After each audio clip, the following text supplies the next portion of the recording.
person who has worked very hard on school choice issues. She is a researcher. Brooke knows exactly what she's talking about.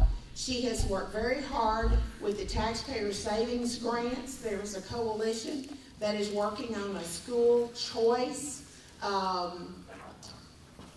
There are many variations going on right now being talked about in Austin about ways that we can actually achieve competition within the public schools to get better academic results. And Brooke's going to go over the taxpayer savings grants and some good information today. Please, if you have your cell phone still on, please turn them off. Thank you. Brook Terry.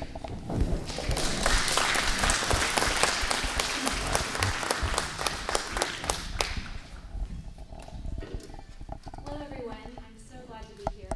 A little bit on my background. Prior to being the Grassroots Coordinator for school choice around the state, I worked in Austin at a think tank. How many of you have heard of the Heritage Foundation? Okay. This was a Texas version of the Heritage Foundation. I worked at the Texas Public Policy Foundation. How many of you have heard of that? TPPF, Texas Public Policy Foundation. So I worked there for 3.5 years, analyzing all kinds of education issues and writing white papers and testifying. Okay. Thank you. And I think I need to turn this on. Okay, and is the PowerPoint ready, sir? So today I'm going to talk to you about spending because I know that is an important issue to you as fiscal conservatives. And then I'm going to talk to you about choice and competition. And then I'll go over other issues that may come up in education this session. So, we go then.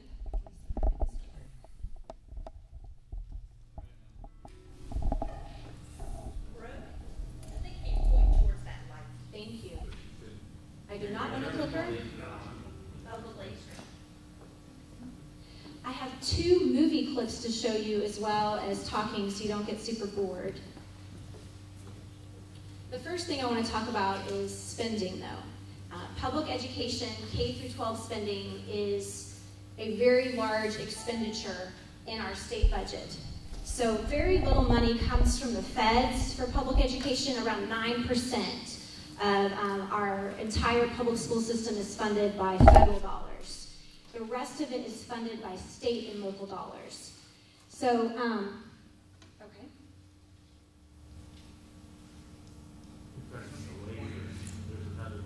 Is there another button? Now that I just turned it off? Button on the right-hand side.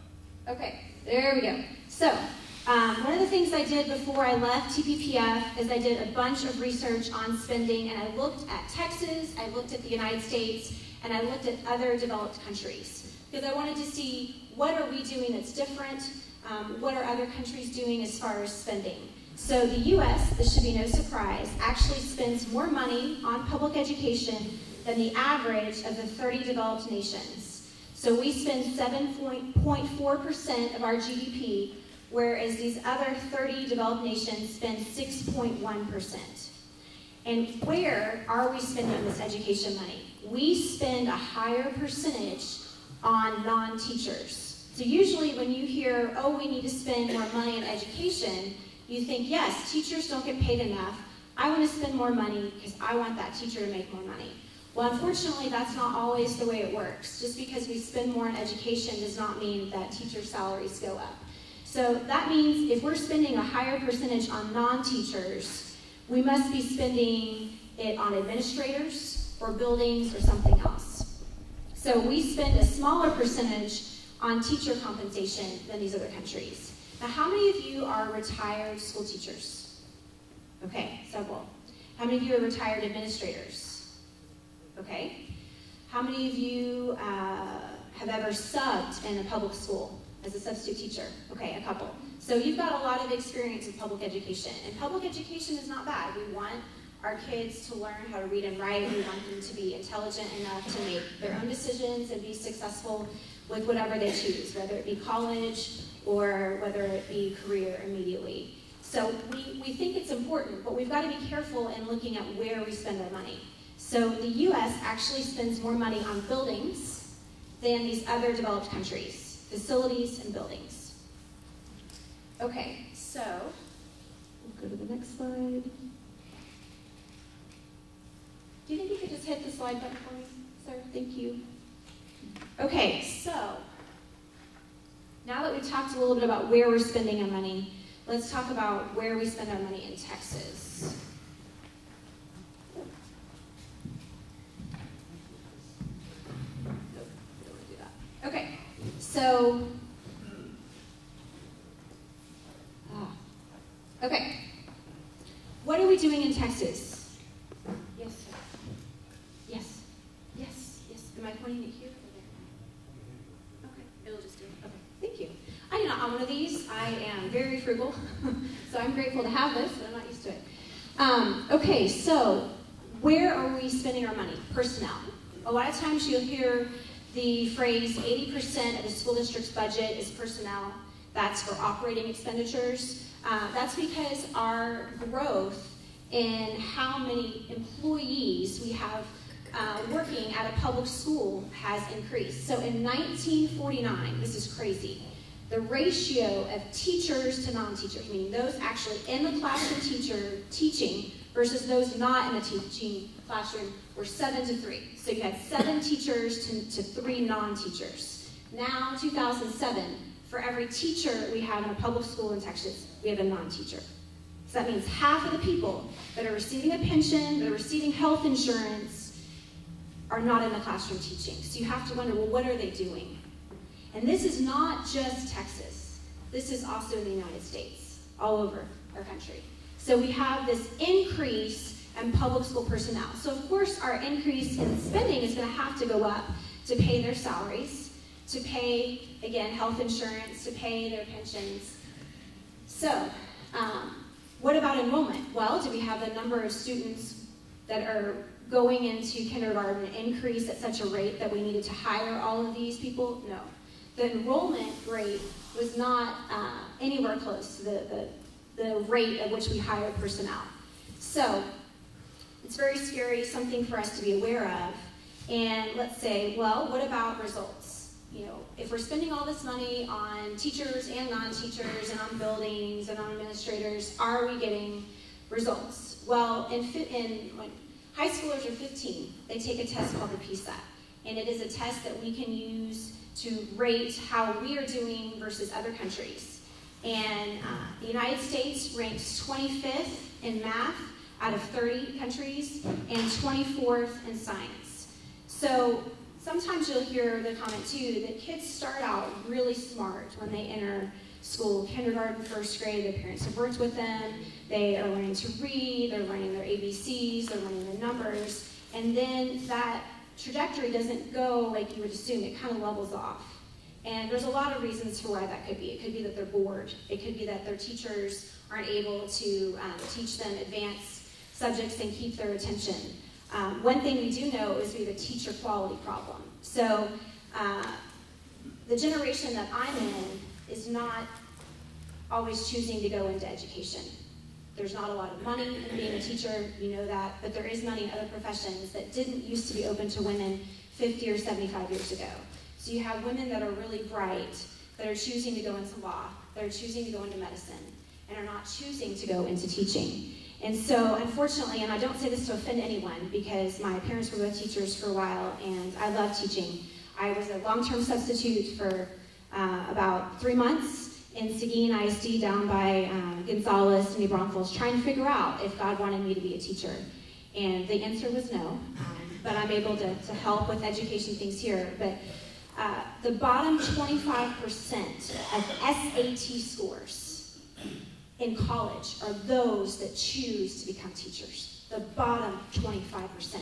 So the system that we have in place now is not attracting the best and brightest, whether they be females or men. I know several young men in our Sunday school class at church in Austin who were teachers, and they were excellent math and science teachers in high school.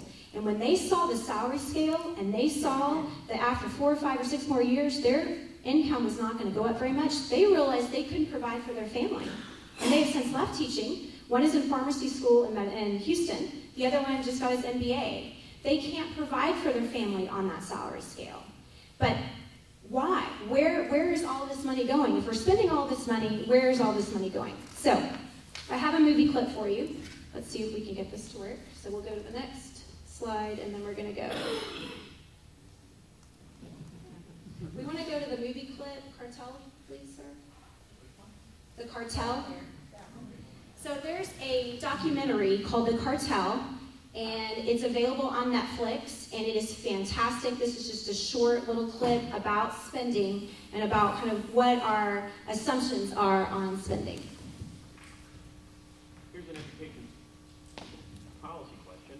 Should the #1 spending state and the #1 spending country be paying even more for its schools? Definitely. I mean, the people that go to school are the ones that are going to run this country in the future, so I believe it's really, really important. Like on the kids and stuff like that. Yes, definitely. I work in the school and I know. But how much are we spending right now? I wanted people to guess, and I spotted them that an average teacher in Patterson's JFK High School makes $55,000. But what else is there? To get total classroom spending, you've also got to include the teacher's benefits, as well as the cost for the cafeteria staff, librarians, gym teachers, and administrators. In other words, the overhead. So $55,000 for the teacher's salary. If you add the overhead on top of that, what's the total spending per classroom? I say about 90 grand. Maybe 85 or 90,000 Per classroom. per classroom. Probably even over 100. Turns out it's all online for every public school at the Department of Ed website. You can just multiply spending per student by the number of students per class. So if you do that at, say, JFK High School in Patterson, it turns out that taxpayers are paying over $313,000 per classroom. Wow. Where's all that money going? That's a lot of money based on per classroom, then the classroom should be excellent. My question is it really going all into that class? That leaves $258,000 in every JFK classroom going somewhere besides the teacher's salary. You see, the old story was that urban schools were all underfunded because of a low tax base. But New Jersey changed all that. Starting in 1985, the New Jersey Supreme Court passed a series of decisions known as Abbott cases, which directed billions of state dollars into the 31 poorest districts. So now New Jersey's poorest towns spend much more than the state average. That means JFK High School is far from alone. Here's the classroom spending in 10 other New Jersey towns.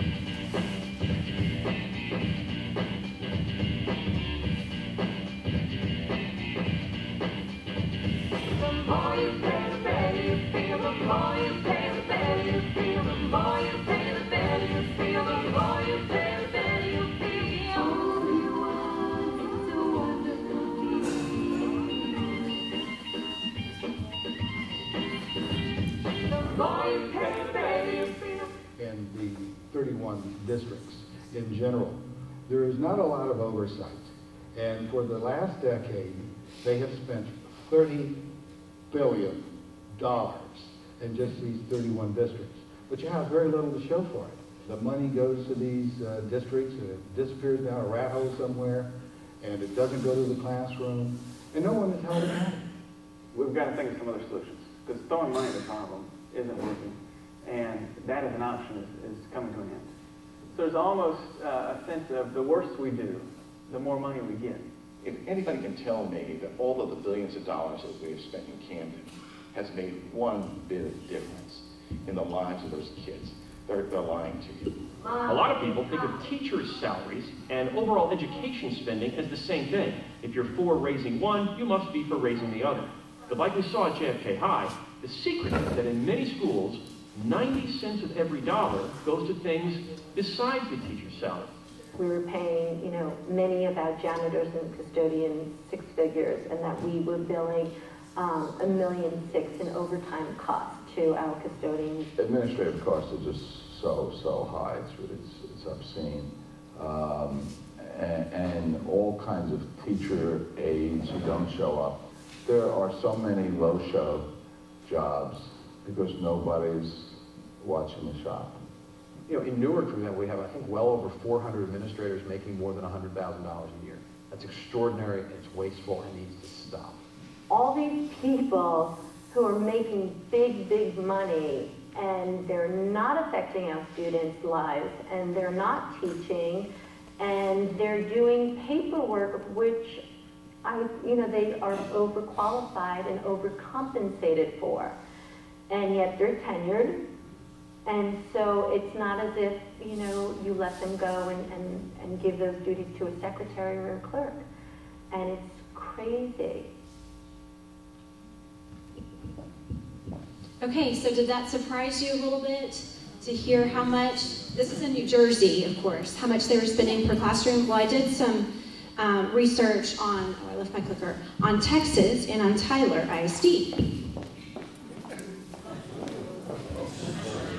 So what do you think is the average cost per student that we spend every year? Just throw out a number, 5,000, 6,000? 15,000. 15,000, okay, what over here? 9,000, okay, anybody else?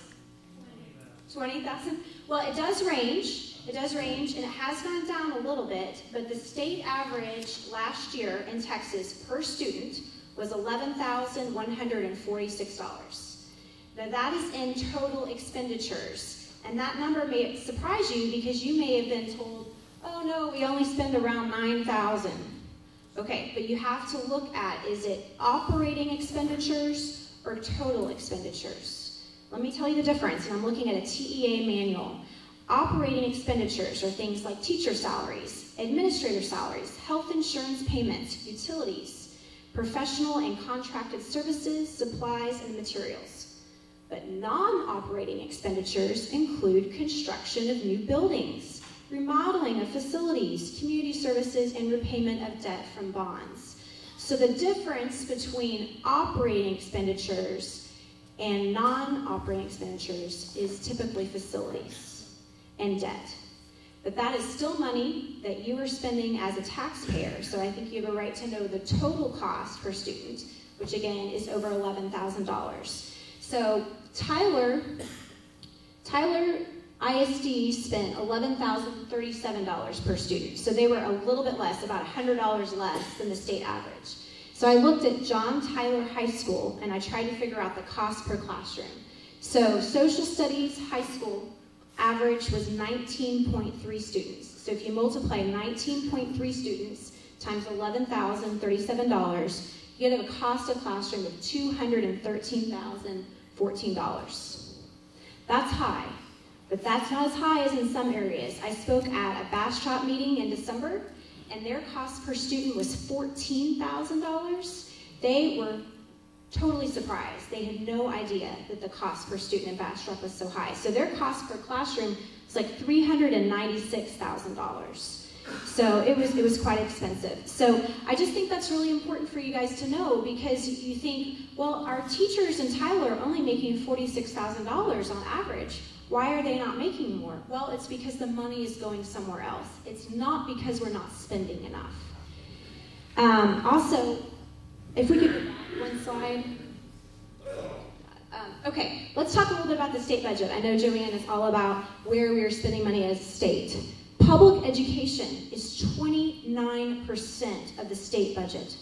When you add in higher education, which is around 12.5%, you're looking at 42%, so almost half of the state budget is public ed, K through 12 and higher ed in Texas. So I know Medicare and all that is a huge component as well, but this is something that is extremely important, and small changes at the state level can have a big effect on spending.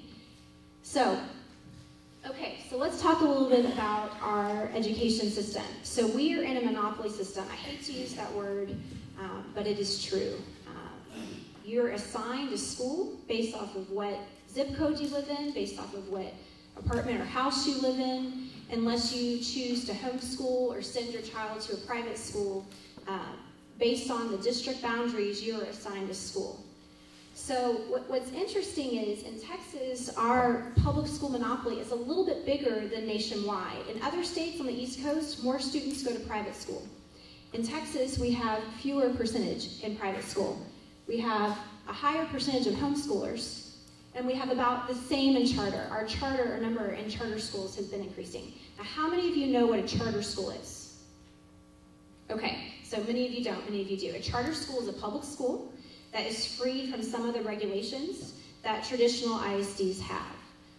In '95, as a compromise not to pass vouchers at the state level, the state allowed for charters. An entity puts together an application to start a school. They go to the State Board of Education in Austin. They apply for a charter, and there was a limited number. I believe the first number was 20, and then slowly different bills have passed increasing the cap. The cap right now is 215, and we're very close to hitting it. I think we're around 212 or something like that. What happens is the state board meets every couple of months, and they grant new charters. And some charters that are granted, the schools never open.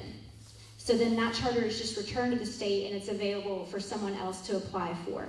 But once we hit that cap, unless the state legislature makes a decision to raise it, no new charter entities can open. Now, an entity that has a charter can have multiple campuses. So don't think that 215 means only 215 schools. So a charter entity could have an elementary, a junior high, a high school. You could actually think of it as a charter district.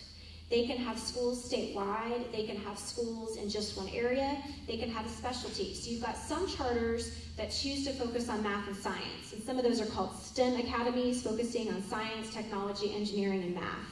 You have some other ones that are focused on dropouts, and those are called at-risk recovery charter schools. We also have charters.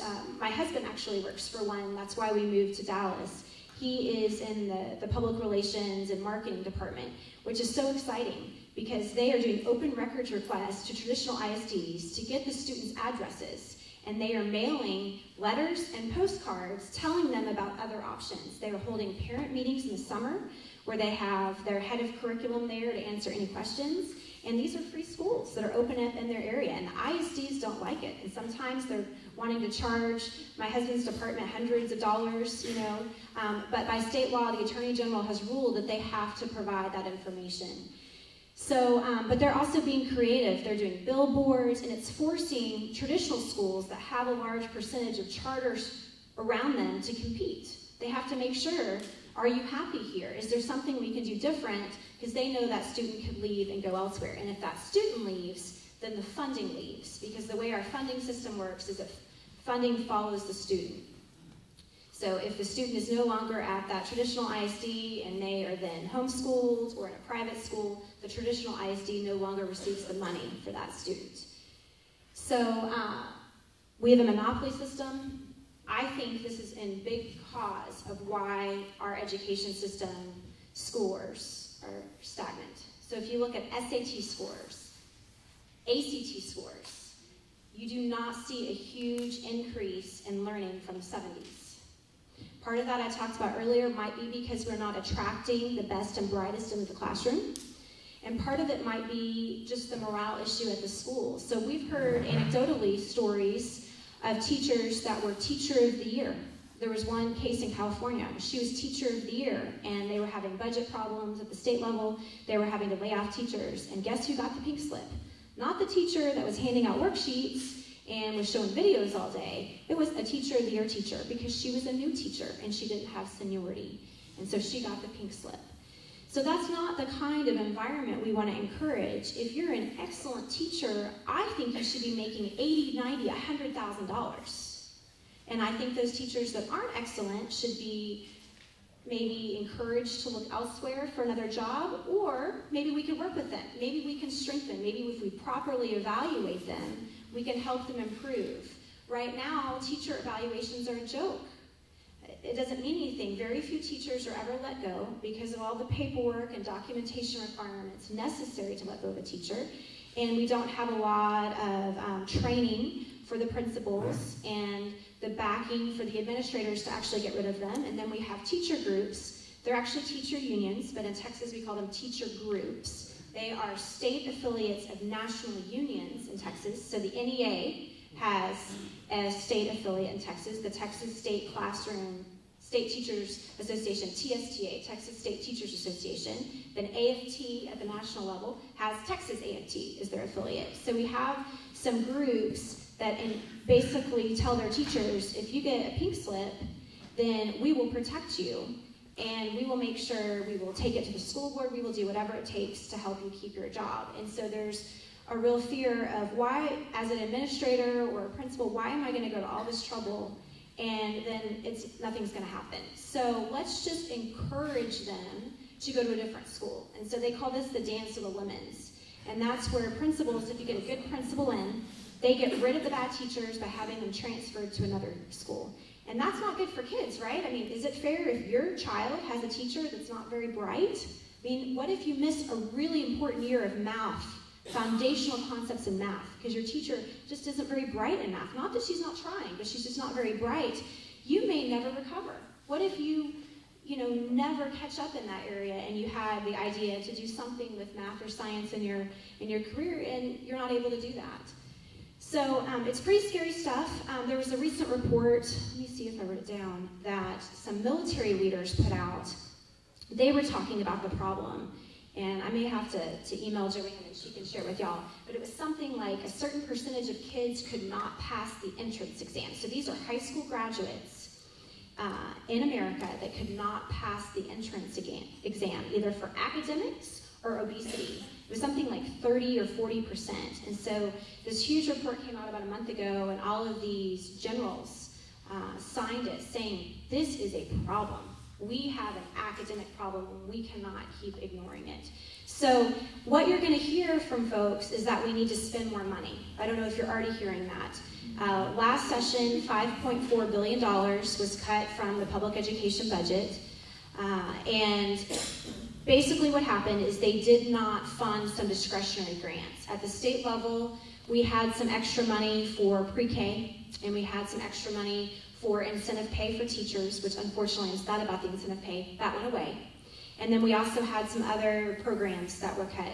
And we did not fund enrollment growth, meaning we had new students coming in, but we didn't, through the formulas, fund that. So the current budget that was just released this week does fund enrollment growth. We are a growing state. We have one of the largest school populations in the nation. So New York, Florida, Texas, and California are really the big states with the growing populations. So we are aware that it costs money to educate kids, but we can't just write people a blank check and expect anything different, because they're going to keep spending the money the way they're spending it. Now, why are they spending it that way? Well, I think there's a multitude of reasons. One is because of this monopoly system. And part of it is our lawmakers' fault. We have an education code that's about this thick. We have all of these rules and regulations that the school districts have to follow. And we really need to just take a red pen and get rid of them. We need to tear that whole thing up and give our school districts freedom, like charters have, to hire teachers. These regulations require how much they can pay a teacher. They require how many days a teacher can work. There are some school districts that have union agreements that you have to pay overtime if a teacher works an extra hour or two. And so there's things like that that are very limiting. Some schools, especially in Houston ISD, that are really struggling with competing with charters, they want to have a longer school day. Last session, they actually had to go to the legislature and ask permission to have a longer school day. Now, charters like KIPP and Yes Prep, these are amazing charters in Houston, they have a longer school day. They have school from 9 to 5, and they have school on Saturdays, and they have school over the summer, because their focus is low-income kids who are behind, who aren't getting that parental support at home. And so they are saying, if you're willing to try, we will work with you, but you have to put in the work. And these kids do. They're excited to be there, and they go on Saturday, and they go over the summer. I think it's like several weeks over the summer. So Houston ISD wanted to provide that same opportunity for kids, and they had to ask, may I? That's ridiculous. If a school district wants to innovate and try to improve, we want them to have that freedom to do that. So that's one of the things I see as very important, is getting rid of this monopoly system through choice, which we'll talk about in a second, but also changing all the regulations we have on our school districts. So did you know that, how many of you have seen a salary schedule? For those of you that were teachers, you were probably paid on it. So there's a minimum salary. You cannot pay a teacher below a certain amount in Texas. It used to be $26,500. I don't know if it's gone up a little bit. And so then there's a scale. So then if the school district usually adopts a salary schedule that's a little bit higher than that. If you're in an urban area, the starting salary is around $30,000, $35,000. So let's say Houston, Dallas, San Antonio, Waco, their salary scale might start at 35. So then at year 2, you make $35,500. And then at year 3, you make another $500. And so it shows you how much you're going to make all the way till you've been there 20 years. And then if you have a master's or a PhD, you can make an extra $1,000. Now this is silly. Not you can, you do. If the school district policy says that, it doesn't matter if your master's is in what you're teaching. So what if you have a master's in English, but you're teaching math? You still get the extra money. So what if you have a master's in education administration, but you're teaching science? That still counts. What if you have a PhD? Then you get even more money. And research has shown that there is no effect between a master's degree and learning in the classroom. So things like that that are silly. Now that's not a state law. That is just a common practice. That is a tradition in Texas and nationwide. And so it's hard to change that kind of tradition, but things like that that are silly, that just aren't a good use of our money. So if we could completely revolutionize our school system in Texas with choice, we would have schools competing for students. We would allow the free market to work and allow people to innovate. We've seen a little bit of the free market innovating with charter schools. One of the schools my husband's charter school has is a school for autism. It's in San Antonio. It's for a very select group of students. It's for K through 2 students with autism. But you don't see traditional ISDs innovating in that way. There are other charter schools that have innovated by having a half-day school. But these aren't for students that have dropped out and are trying to get back and get their GED. This is for students that are on Friday Night Lights as an actor or are training to be in the Olympics. There's one, I think, in Round Rock, and there are other ones that are very innovative that say, okay, you can come for 4 hours a day, but you have a lot of homework. But this is the way that you can make school work for you and not have to hire a private tutor and still follow your dream of whatever your career is. So we see some innovation there. We have a little bit of innovation with traditionals with what's called a magnet school. And how many of you are familiar with magnet schools? These are a little bit confusing. I don't understand them completely. They are application only, right? So there is a selection process. You have to fill out an application to get into a magnet school. It is a form of choice within a traditional ISD setting, but there's not very many of them. We hear in the major metropolitan areas that there are waiting lists to get in. I don't understand why they're not creating more of them. So you have, in Austin, you have an Ann Richards School for Political Science that's new. That's a magnet school in Austin ISD. In Houston, you have some math and science magnets, and you have one that's a liberal arts. I think there's one even that's like a dance academy if you want to go into dancing and things like that. So you fill an application, you show them your discipline record, your test scores, you get a teacher recommendation, and then if there's room, you get in. But if there's not room, rather than them creating another one, because there's obviously a demand for this, they don't. And that totally mystifies me. We also have virtual schools in Texas, and that's where you can take courses online. We are very slow in that area compared to other states. Florida has a very large virtual school network. This is something that hopefully the legislature will look at and open up. Right now, traditional ISDs can provide students the option of taking a course or two online, and they actually will offer that course, and some charter schools also are doing that. We also have open enrollment schools, and what that means is a school district may say you can go to any school you want in our district. So it doesn't matter if where you live, the line is right there on the corner, and if you lived on the other side of the street, that you would go to a different school. It doesn't matter. If you choose to go to this particular school, then you can do that, and we will get you there. So that is one of the recommendations that Senator Dan Patrick, the chair of the Education Committee, has made, is that we should have all of our ISDs be open enrollment. So get rid of some of these boundary lines and let kids and parents pick from any of the schools within the traditional ISD. So that is somewhat of a novel idea in Texas. Other states do that. Part of the issue there is transportation. How do you get your kid there? Is the school going to provide transportation, or are you going to have to drive your child there? In Dallas, transportation is a major issue with magnet schools and in Houston. So figuring that piece out is going to be a little bit tricky. Choice in other states is taken the form of tax credits. It's taken the form of vouchers. It's taken the form of scholarships. And on your tables, you should find, I'm going to hold it up, This is a school choice guide. The Friedman Foundation for Educational Choice in Indianapolis, Indiana, so kindly mailed me a huge box 2 days ago, so I would have these to hand out. This is their ABCs of school choice. This gives you information nationwide about all the school choice programs across the country, and notice Texas is not in there. So,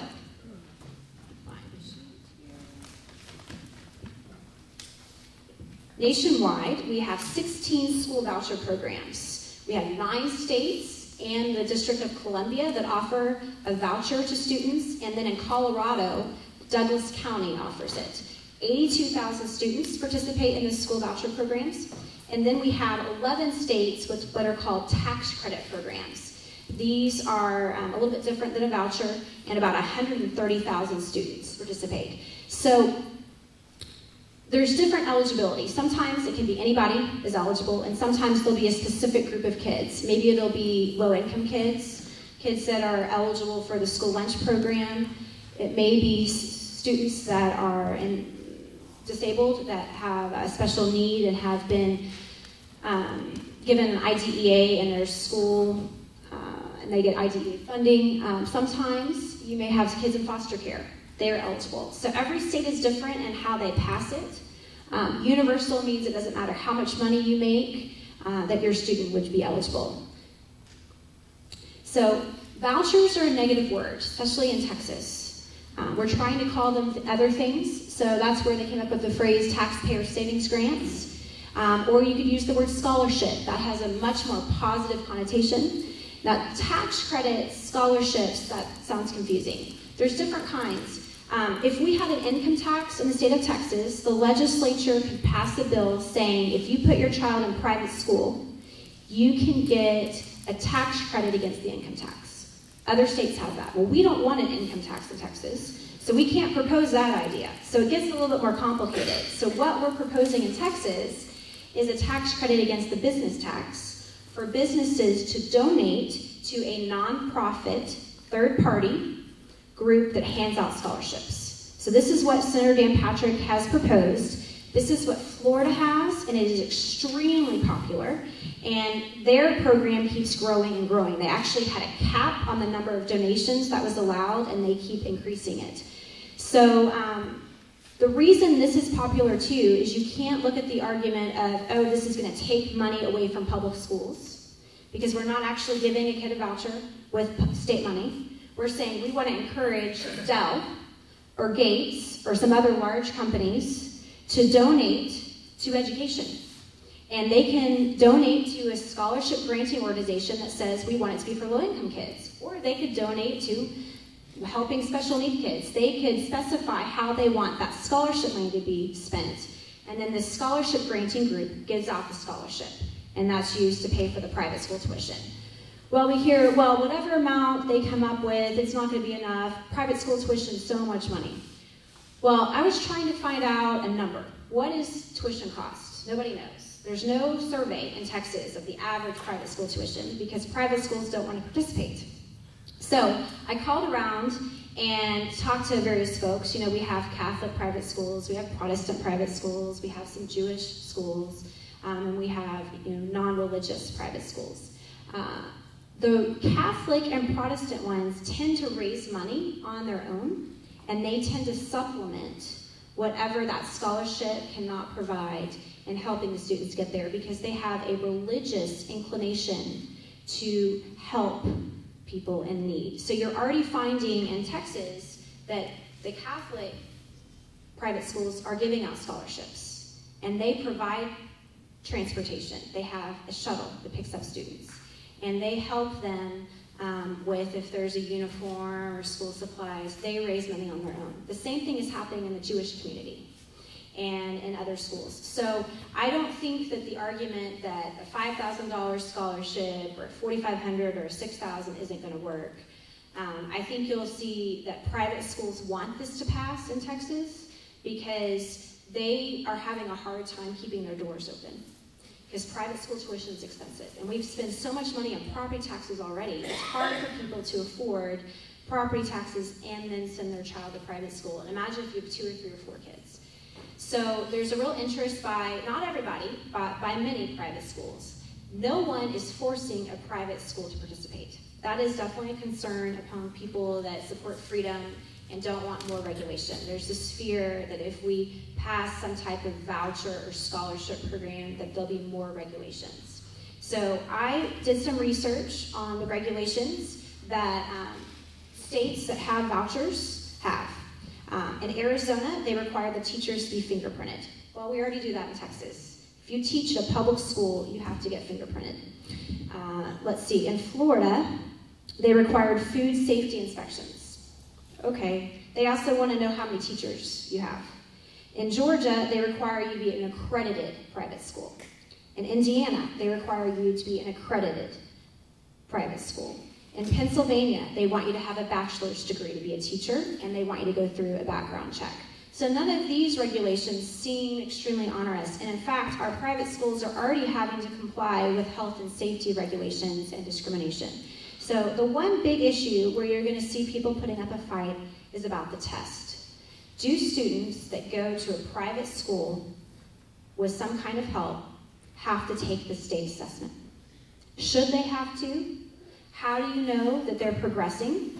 Well, the proposal in Texas is that all of the private schools that are going to apply to participate must be accredited.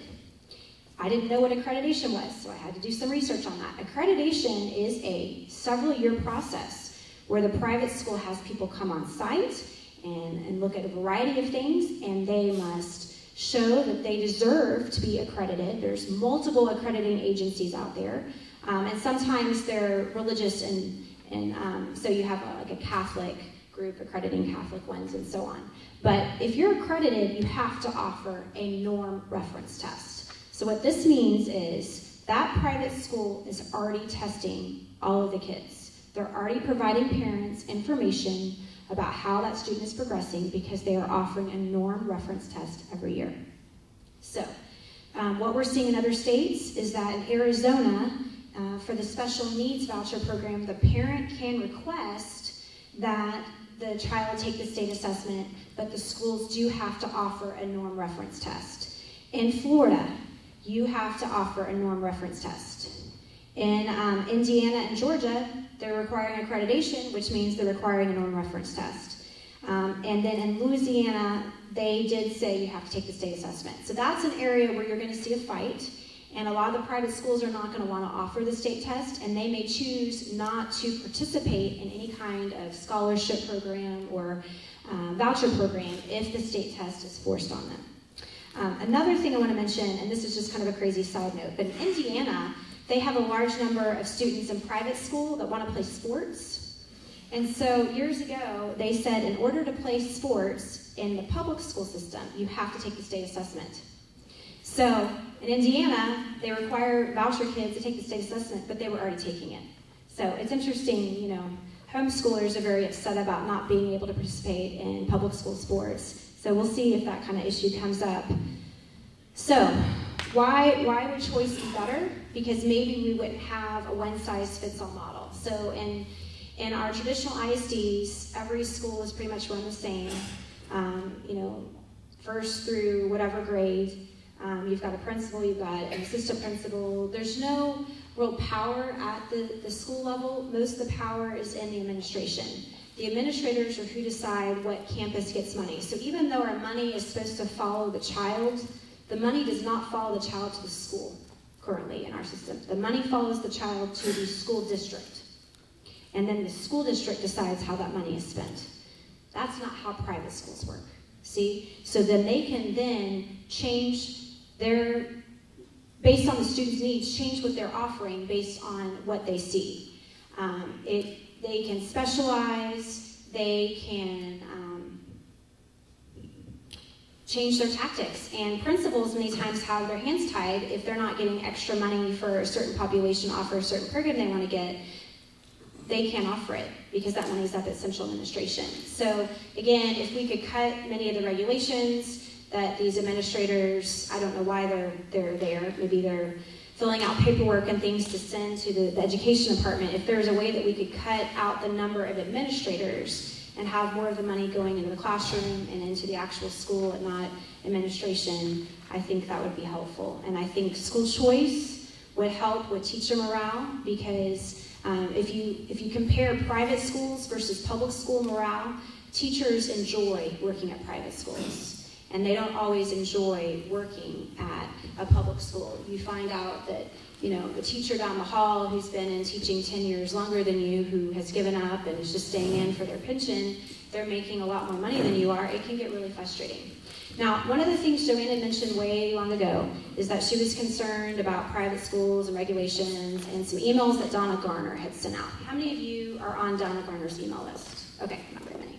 She is an activist. She is a former educator here in Texas. She lives in Waco. And she is against vouchers because she is afraid that all of the federal regulations will follow it. And that just doesn't make any sense because there's no federal money. We're only talking about state money. So how could federal regulations follow? So for special needs kids, she's concerned if a special need child goes to a private school that all the IDEA funding streams would follow that. IDEA is a federal program. That does not happen because there's no federal money. That does not happen in other states. So I think her concern there is wrong. Now, she's also concerned about state regulations. And yes, granted, that is a concern. And some people can close their eyes and say, I'm against vouchers and I never want this to happen because they're going to hurt our private schools. No one is forcing a private school to comply. In some areas of the country where there's a large Catholic school group, they are begging for school choice because that is the way they can keep their doors open. Some private schools are converting to charters and then they're going to become a public school because they don't have the funding, because the parents don't have the funding to pay tuition. So there's a college named Hillsdale College. How many of you have heard of Hillsdale? Okay, this is my next video. There is a school named Hillsdale College that has decided that they can no longer stand back and watch our schools crumble. And so they have gotten involved in the charter movement in Texas, and this is a short video that was taken at the groundbreaking of a school in Louisville. I will be completely transparent with you. I got this from my husband because this is with his charter school, and their name is Responsive Education Solutions. And the school they're opening, if you could go to the ARN video, please. The school they're opening is called a Classical Academy, which is a school based on the classics. So there's a lot of rigor. There is going to be some study of Latin, and you'll hear him talk about why they decided to get involved in Texas. And it does cost money, so they did raise some money to help train. Hillsdale College actually trains the teachers. Hillsdale College is doing the curriculum. They are following the state curriculum. This is Dr. Larry Arnold. He's a fellow who lives up in Chicago. He was in the financial business. He founded a great firm, and he founded a great family, and he's been a friend of the college for a long time. And he has this gift, this fellow, and that is he's like Winston Churchill. He's a blubber baby. Anytime something happens that moves him and he thinks is fine, he cries like a baby. He's ashamed of it. I've seen him try to cover it up many times. And he said to me one time, he said, you know, you make me cry. And I said, you know, Steve, any fool could make you cry. He was a friend of Milton Friedman. And Milton Friedman believed that the power of choice unleashed the force in every human soul to move the world and achieve the good. And he thought that school competition was the key. And Steve Barney knows that and loves that. And so my life for about a decade was a parade of Steve Barney, every time I saw him, working himself up into a big cry and telling me that I had to do something about K through 12 education. And finally the day came, I said, okay, I'm tired of it. I think I know something we could do. We know how to teach, and we know how to run a school. Maybe we could help start some charter schools. Steve Barney is the main force and financially behind our effort in this regard, and like Chuck Cook, this wouldn't be here without him. Everybody please thank him.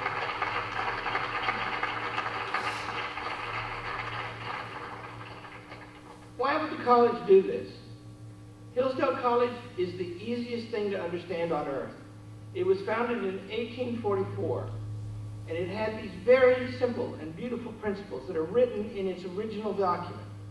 And those principles say that civil and religious freedom and intelligent piety are blessings so great as to be on any estimating, and that the way to preserve them is sound learning. And sound learning is the kind that teaches the moral and the intellectual virtues to the young. And let me tell you what those virtues are, because I'm about to explain why they're controversial today. All a virtue is a picture of someone operating as a human being ought. It's better to be courageous than to be a coward, even if it's hard to be courageous.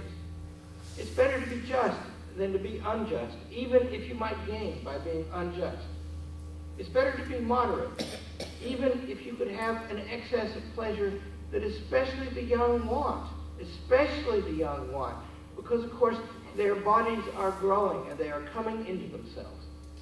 But a fully functioning human being, the kind that is free and capable of having responsibility, that is a glory to the earth. If you want a picture of it, think of George Washington on a battlefield. Brave people would look and say, goodness, I never saw anything like that. And then if you want a vision of justice, think of George Washington handing his sword and his letter of resignation to the first American Congress, which, by the way, had failed to pay him and his troops. And then in humility, he gave them his office. And the point is, that is what a human being is made to be. And to be that is hard work. And that brings me to the last point, which is why is this worthwhile? It's a simple fact, carefully recorded, that a kindergarten kid in the United States of America stands at the top of the heap in math skills. It's measured across many countries. And every year they go to school until they get to be seniors. They descend until by the time they graduate, the average American kid in math is near third world levels. Why did that happen? It's easy to understand. Come to find out, great things are always done for love. And you must have the thing in your mind that you love if you're going to do the great thing. What do they teach in school today? If you look at the AP guide, published by the College Board, and there'll be AP courses here. The introductory essay for teachers to the College Board's Advanced Placement Guide for Secondary Literature says that we used to think that we knew what literature was, but now we know that we don't. And so objectivity and factuality are out the door, and we now know that we are teaching the students to find their own reality in the text. And by the way, any fifth grader here will know the definition of the term reality. It means real. And the idea that each person could have his own is a rot at the heart of education in America, and it deprives the schools of their energy. They do not have a thing to love in common, and so they do not spend their days in a labor of love.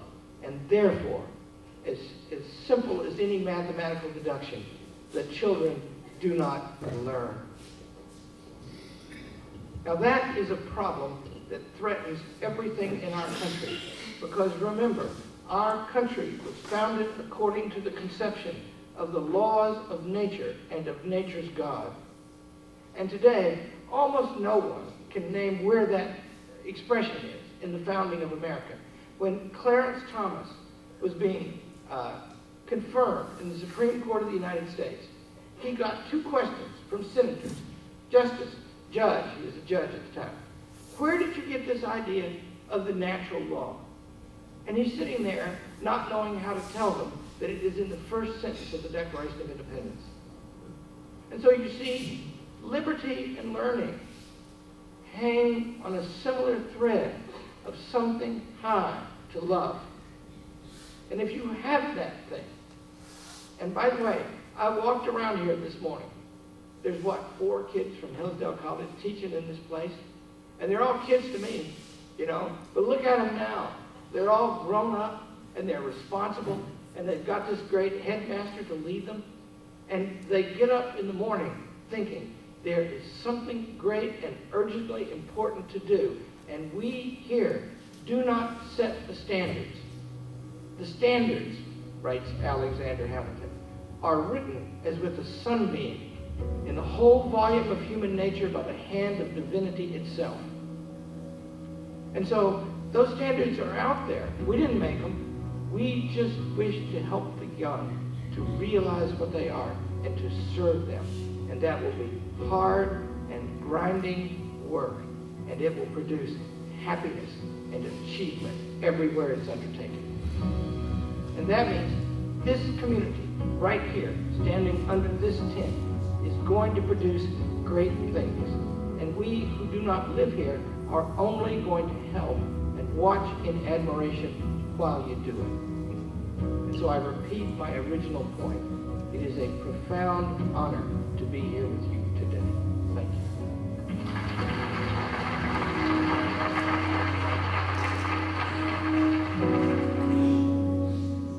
Okay, so as you know, Hillsdale College has taken a stand that they will not accept federal money, right?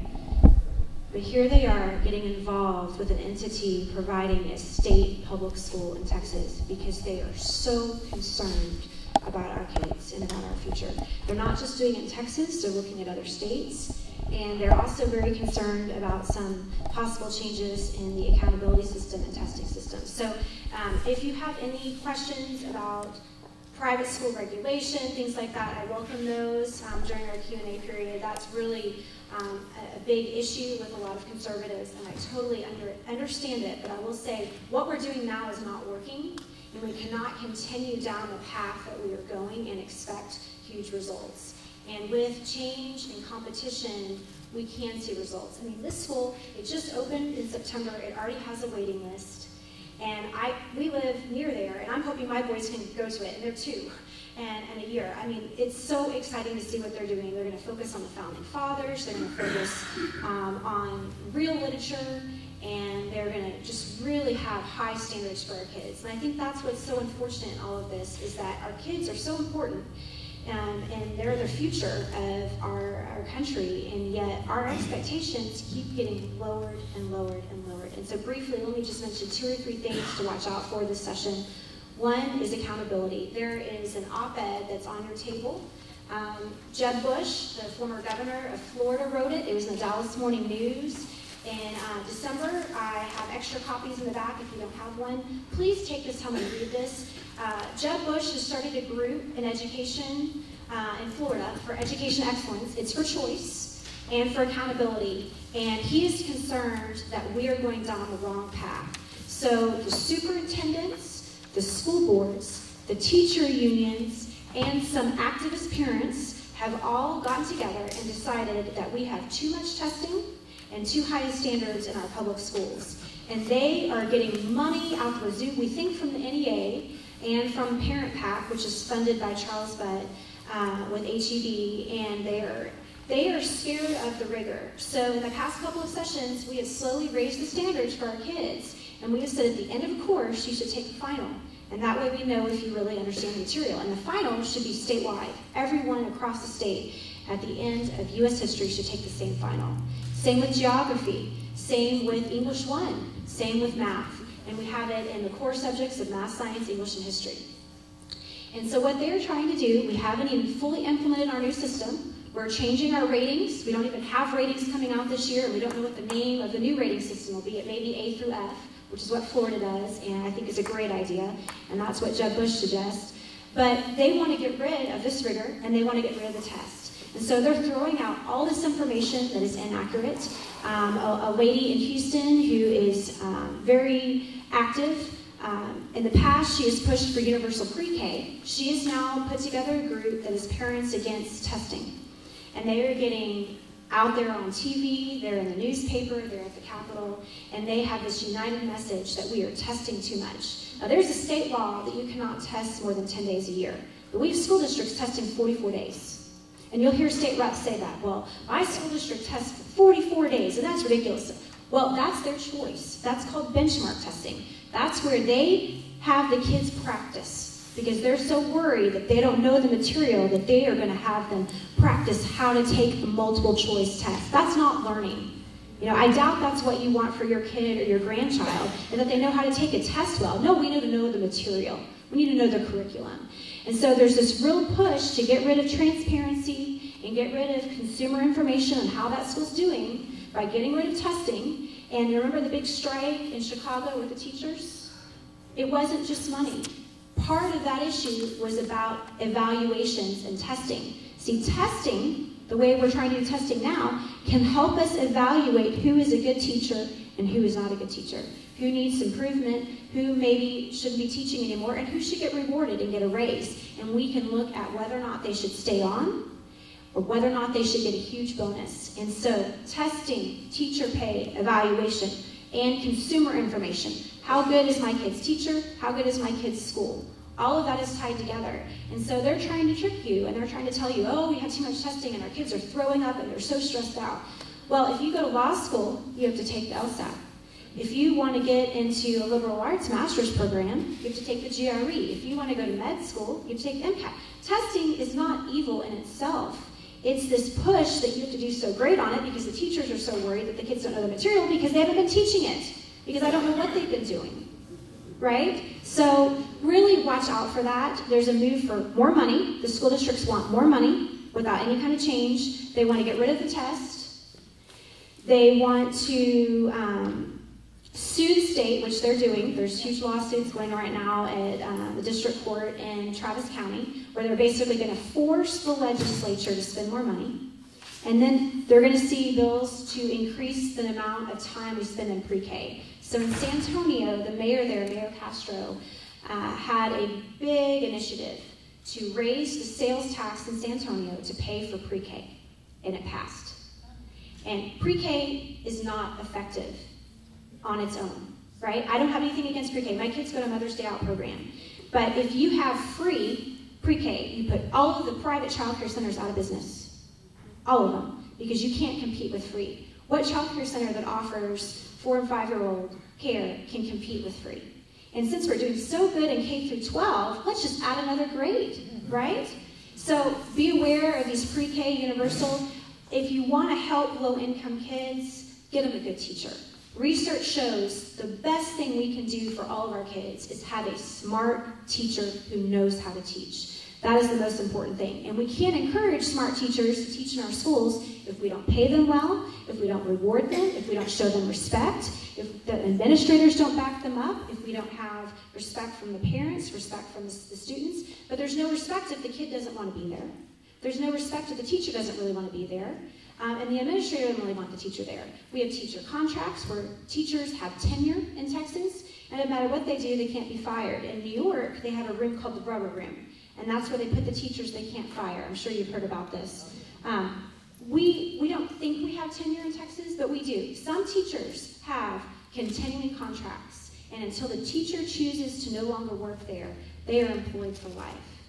And then we have a pension system, which is very generous because we don't pay that much to our teachers. We have a pension system that is very generous, and we cannot afford it.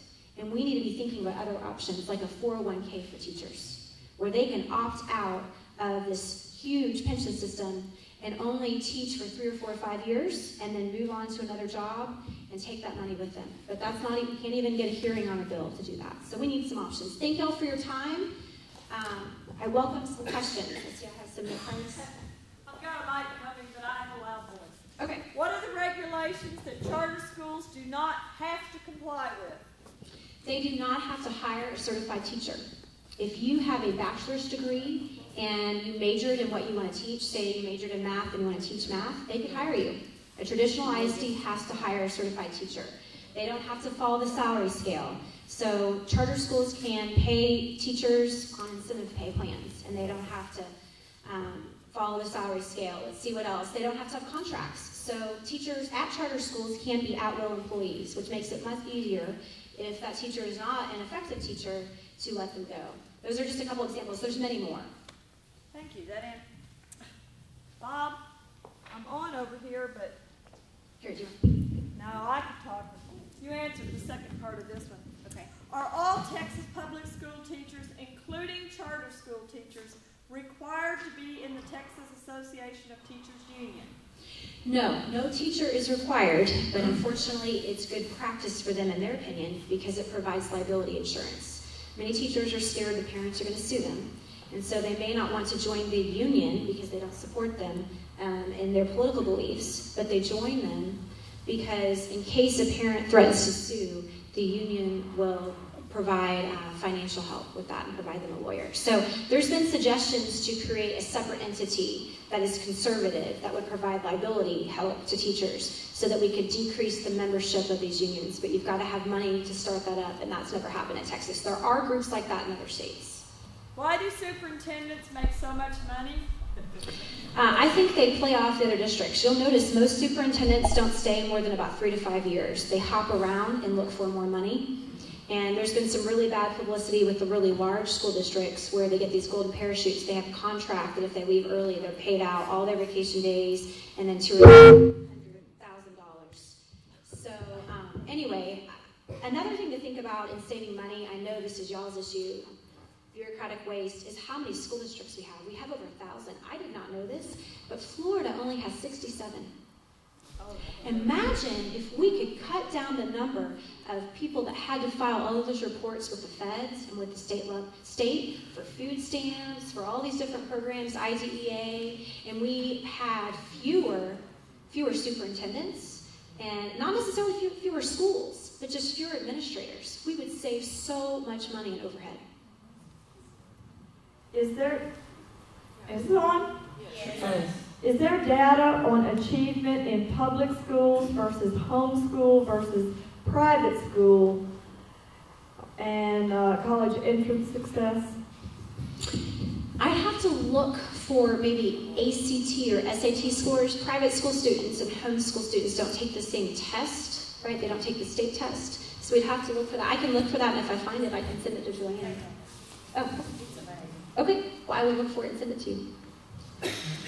Is there an opinion or statement from TPPF in regards to the infiltration and influence on public education in Texas by C-Scope, and is C-Scope defined as a charter? And the last part of that is, what percentage of Texas schools has C-Scope infiltrated?